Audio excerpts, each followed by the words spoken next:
halkan waxaad ku aragtaa waa gabadh Soomaaliyeed. gabadhan waxa iska soo duubtaa fiidiyaal iyadoo soo dhigaysa barteeda ku leedahay TikTok. gabadhan dad badan waxay ku foodayaan gad ayaad leedahay ma nin baa tahay, maxaa ka khaldan, maxaa kugu dhacay, gadka maxaa ka soo baxay.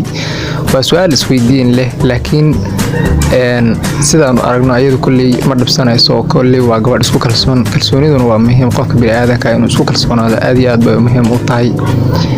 kulli sida aan ka dareemayno way isku kalsoon tahay iyadoo gadhkeeda la xataa iskama xiirayso, way sii deysatay macnaha waxay rabtaa inuu usii dheeraado sida aan halkan ka aragno. sababtoo ah wuxuu waa gabadh ma noqonaysa nin marka gadhka inay iska jirtay ahayd inta yartaa. sababtoo ah qofka bini'aadanka waa la imtixaamaa, dunyada waa lagu imtixaamaa. qofka adduunka lagu imtixaamana wuxuu noqdaa janna ayuu noqdaa. sababtoo ah qofka bini'aadanka aakhiriya adduunba ilaahay kuma hoojiyo, laakiin qofka ilaahay adduunka ku imtixaamo aakhiri ilaahay uu ka farxiyaa. marka gabadhan sida halkan uga joogno kulli masjidaasha loo soo qoray waxa kamid ah hayga xumaanin walaalay, run miyaa garkaan mise waa sheeko kale. kulli halkan sida uga jeedaan kulli waa deegar ilaahay baa u soo bixiyay gabadhan. haddaynu dhihi lahayd waxyaabaha ay gabdhuhu marsadaan sida make-upka iyo waxyaabaha la isku cadaadeeyo, haddaynu dhihi lahayn uu ka soo bixiyay oo xaad ayuu ka soo saaray, tanu macquul maaha oo kan waa gadh caadi ah. marka daawade adiga ay daawanaya haddii aad garanayso ama aad cilmi u leedahay, fadlan nala wadaag oo noo sheeg oo nooga jahil bixi sababta uu uga soo bixi karo qof dumar ah gadh.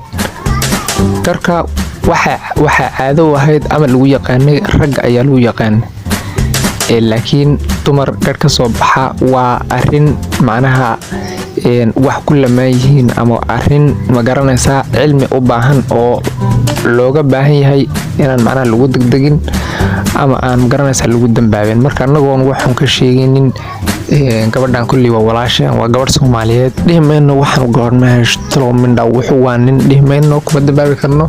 laakiin sidaynu u jeedno halkan sidaynu uga jeedno kulli waa qof dumar ah.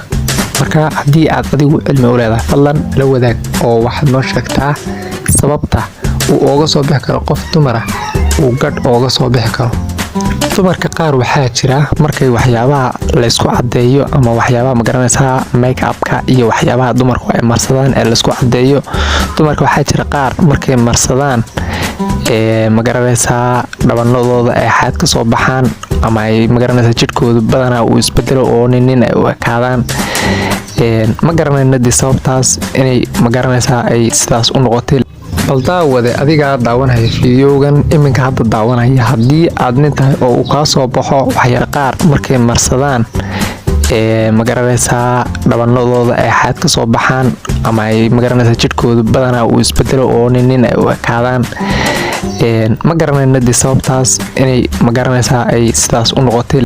bal daawade adigaa daawanaya fiidiyowgan iminka hadda daawanaya, haddii aad nin tahay oo uu kaa soo baxo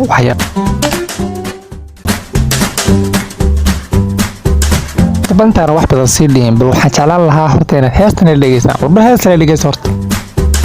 waa saaxiibtay lilaahiya, waa safkaygoo qaaliba, waa sanbabkaygoo caadiya, wada socda muraayada waaye hadda walaalayaal ma gabadh baa mise waa nin? waan kala garan waaye. waa saaxiibta lilaahiya. haddii gabadha wax garab taagan ma ninba mise waa naag? ya walaalayaal kala sheega bal aan garan waaye. wuxuu ku soo bandhigaa TikTok-giisa fiidiyaal. wiilkan dad badan ayaa macnaha waxay dhaheen waa nin naag waa maxay. dad badan ayaa ma garanaysaa cambaariyey oo yidhi macnaha shaqooyinkii naagaha ayuu qabtaa. wiilkan waxa uu soo bandhigaa isagoo cuntooyinka karinhaya, hooyadiis wax uga qabanhaya, ciyaalkooda u qabeynhaya, dhardhaqahaya, waxyaabihii ma garanaysaa dee Soomaalidu ay u adeegsan jireen dumarka, dumarkuna ay ugu shaqayn jireen. adugu shaqadii guriga haweenku booskii dumarka ay qaban jireen ayuu wiilkan qabtaa. waxuuna u qabtaa dad kale uma qabtay heerkooda ama ciddooda ama faamilkooda, waxuuna u qabtaa oo hooyadii ayuu u qabtaa. sidoo kale waxaan anigu la yaabay fiidiyowgan aan soo qaatay wax kale maaha. gabadhan iyo wiilkan fiidiyowga isla soo duubaan, mar walbana way isla soo duubaan. waxba dhibaa markiin caadi ay ahayd, laakiin dhibaatada kale ee meesha ka taagan waxay tahay dhibaatada waxay tahay wiilkan dad badan ayaa weerar ku soo qaaday waxayna yidhaahdeen wiilkan waa khaniis, waa maxay, muxuu samaynayaa waxyaabihii naaguhu samayn jireen buu samaynayaa.